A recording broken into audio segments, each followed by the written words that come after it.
నమస్కారం కృష్ణరావు గారు. ఐవేర్ టాక్స్కి పునఃస్వాగతం.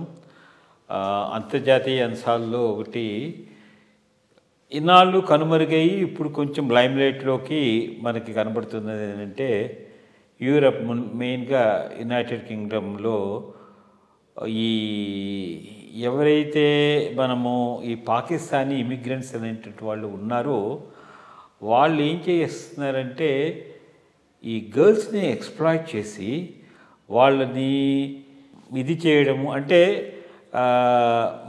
ఇండియాలో లవ్ జిహాద్ ఆ టైప్లో తీసుకొచ్చి వాళ్ళని ట్రాప్ చేయడము, ఇది చేయడం అదంతా చేసి ఒక విధమైన అభద్రతా భావాన్ని మొత్తం అక్కడంతా నెలకొల్పారు. ఇది ఈ మధ్య ఇదివరకు నుంచి ఉంటున్న ఈ మధ్య ఎలాన్ మస్క్ దాన్ని వైరల్ చేయడంతో ప్రామినెన్స్కి వచ్చింది. అసలు దీని పూర్వపరాలు ఏమిటి, అసలు ఎందుకు ఇలా ఉంది, ఇదివరకు ప్రభుత్వాలు దాన్ని ఎందుకు కట్టడి చేయలేదు, ఇప్పుడు మళ్ళీ దీన్ని ఏ విధంగా చేయొచ్చనే దాని మీద మీ యొక్క 1980s, 90s రివర్స్ ఉండేది. రివర్స్ అంటే అది గ్రూమింగ్ యాన్స్ ఏంది కాదు, టెరిఫిక్ రేసిజం. ఎక్కడ యూకేలో, ఎస్పెషల్లీ బ్రిటన్లో చాలామంది ఫేస్ చేశారు వెళ్ళినటువంటి వాళ్ళు. పాకిస్తానీస్, ఇండియన్స్ అందరినీ వీళ్ళందరినీ పాకీ అనేవాళ్ళు చాలా ఇల్ట్రీట్ చేసేవాళ్ళు, దాంట్లో ఏమీ డౌట్ లేదు.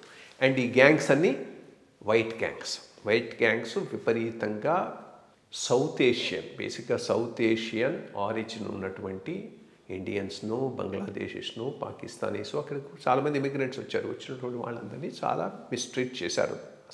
ఇప్పుడు ఇది ఫుల్ సర్కిల్ బ్యాడ్గా వచ్చింది. ఇప్పుడు ఏమైంది, రాను ఈ పాకిస్తాన్ నుంచి వచ్చినటువంటి వాళ్ళ నెంబర్ పెరిగింది. కొన్ని చోట్ల బర్మింగ్హామ్స్ అట్లాంటి చోట్ల వీళ్ళే మెజారిటీ. కొన్ని ఏరియాస్లో 100% వీళ్ళే అయిపోయినారు.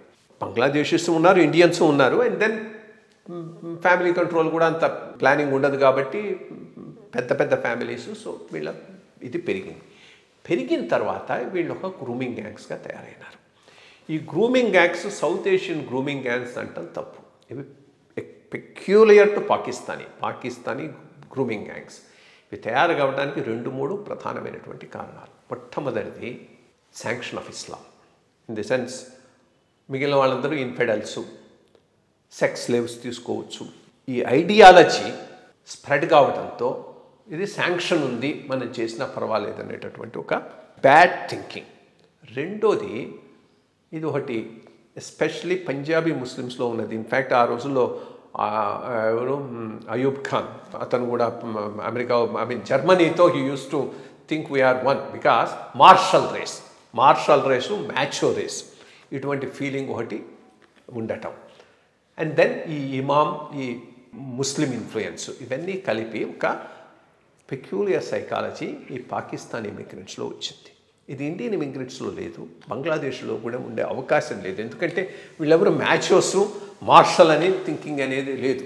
లేదా రిలీజియస్ శాంక్షన్ ఉన్నా కానీ ఆ థింకింగ్ లేదు, ఇది రాదు.